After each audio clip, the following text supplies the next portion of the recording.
E aí, imagina só, parar de trabalhar daqui a 10 anos. Parece um sonho, né? Para muita gente, com certeza é. Mas a grande questão é, isso é realmente possível? Tipo, na prática. É o que a gente vai investigar agora, olhando para o que os números dizem de verdade.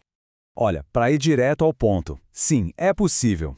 Mas sempre tem um mas, né? E esse mas é gigante. Só é possível se a pessoa começar a fazer a coisa certa agora, tipo, para ontem. E é justamente sobre isso que a gente vai conversar. Beleza. Mas se é possível, por que tanta gente fica pelo caminho? O grande vilão aqui, na maioria das vezes, é a falta de consistência.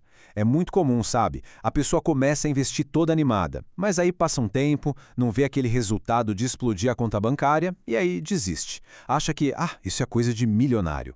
Só que o segredo não está numa tacada de sorte. Está em outra coisa, algo muito mais poderoso. E o segredo é esse aqui. Dizem que foi o Einstein que falou isso. Se foi ou não, a gente não sabe, mas a frase é genial. Os juros compostos são a oitava maravilha do mundo. Pensa neles como uma bola de neve. No começo, ela é pequena, você mal nota a diferença. Mas conforme vai rolando e rolando, ela vira uma avalanche. É o dinheiro trabalhando sozinho, gerando mais dinheiro. Lento no início, mas depois o crescimento é absurdo. Ok, para essa ideia não ficar só no papo, tem uma ferramenta muito legal para deixar tudo mais concreto. A regra dos 72. É um macete, super simples. Pega o número 72 e divide pela taxa de juros que o investimento rende por ano. O resultado é mais ou menos o número de anos que vai levar para o dinheiro dobrar de valor. Pronto, aquela ideia abstrata de juros compostos vira algo que a gente consegue ver e calcular. E olha só esse gráfico. Aqui a mágica fica bem clara. Imagina começar com 50 mil reais. Depois de um tempo, esse valor vira 100 mil.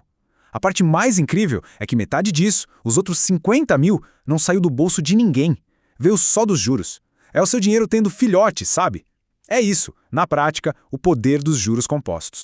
Certo, a teoria é fantástica, né? Mas e na vida real? Como é que a gente faz isso acontecer? Agora a gente sai um pouco da mágica e entra na parte prática. Como montar um plano de verdade? Bom, a primeira regra para um plano de longo prazo é aquela velha história de não colocar todos os ovos na mesma cesta. Diversificar é a palavra-chave. Ou seja, ter um pouco em renda fixa para dar aquela segurança, um pouco em fundos imobiliários para pingar um aluguel todo mês, um pedaço em ações de boas empresas pensando no crescimento e também uma parte em dólar para se proteger, né? Afinal, a gente não tem bola de cristal para saber como o Brasil vai estar daqui a 20, 30 anos. Agora, para a gente fazer umas contas com o pé no chão, vamos ser conservadores. Uma carteira bem montada como essa pode render, na média, uns 12% ao ano. Só que aí tem o leão, né? O imposto de renda. Tirando uns 15% de imposto, a gente chega num rendimento líquido, limpo na mão, de mais ou menos 10% ao ano. É com esse número que a gente vai trabalhar. Para tudo isso ficar mais fácil de visualizar, vamos criar um personagem, o Joãozinho. Ele vai ser o nosso exemplo prático nessa jornada, para a gente ver como os números se comportam na vida de alguém. Vamos lá, o Joãozinho tem 35 anos e consegue guardar R$ 400 por mês. Se ele investir essa grana todo mês por 10 anos, com aquele nosso rendimento de 10%, ele vai juntar uns 80 mil reais. Esse valor renderia para ele uns 630 e poucos reais por mês. Olha, é um dinheiro, claro, mas vamos combinar, ninguém se aposenta com isso, né? E aí a gente chega numa conclusão que não tem como fugir. Se a meta é se aposentar em apenas 10 anos, um prazo bem curto, a única coisa que o Joãozinho pode fazer para acelerar de verdade é guardar mais dinheiro, aumentar o aporte mensal. Não tem fórmula mágica, não tem atalho. Beleza, então vamos supor que o Joãozinho deu um gás, se organizou e agora consegue investir R$ 1.000 por mês. Em 10 anos o cenário melhora bastante, claro. Ele junta R$ 200 mil. Isso já dá uma renda passiva de uns R$ 1.500. É um salário mínimo, já ajuda bem mais. Mas para a maioria das pessoas ainda não dá para chamar de aposentadoria, né? Ainda não dá para pendurar chuteiras. Ok, então a gente já viu que aumentar o valor ajuda, mas em 10 anos ainda não resolve a vida. Qual é, então, o verdadeiro segredo? O que está faltando nessa equação? É aqui que o jogo vira de verdade. O fator mais poderoso de todos não é o dinheiro, é o tempo. E agora se preparem porque aqui a coisa fica impressionante. Olha a diferença absurda. Com os mesmos R$ 1.000 por mês, em 10 anos, o Joãozinho juntou 200 mil. Ok, mas se ele mantiver essa disciplina por 30 anos, o patrimônio dele não vai para 600 mil, ele salta para 2 milhões de reais. E a renda mensal? 16 mil reais. Agora sim a gente está falando de aposentadoria. O tempo é o que multiplica tudo de forma absurda. A lição é clara, é muito melhor começar cedo, mesmo com pouco, do que esperar para começar tarde com muito. E o mais legal é que essa lógica vale mesmo para quem investe menos. Lembra dos R$ 400 do primeiro exemplo?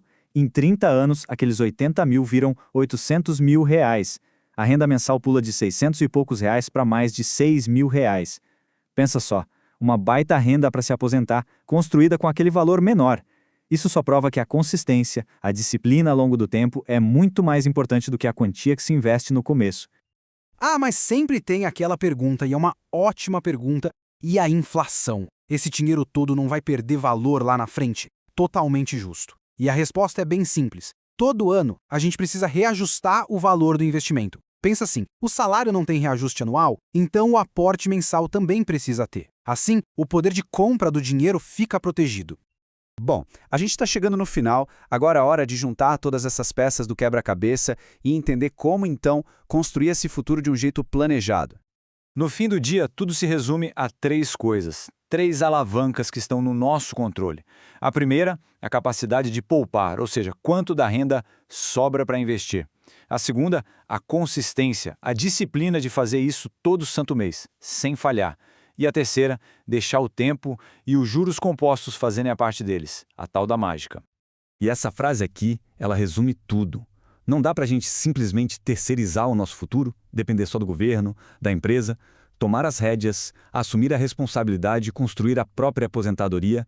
Esse é o caminho mais garantido para ter tranquilidade lá na frente.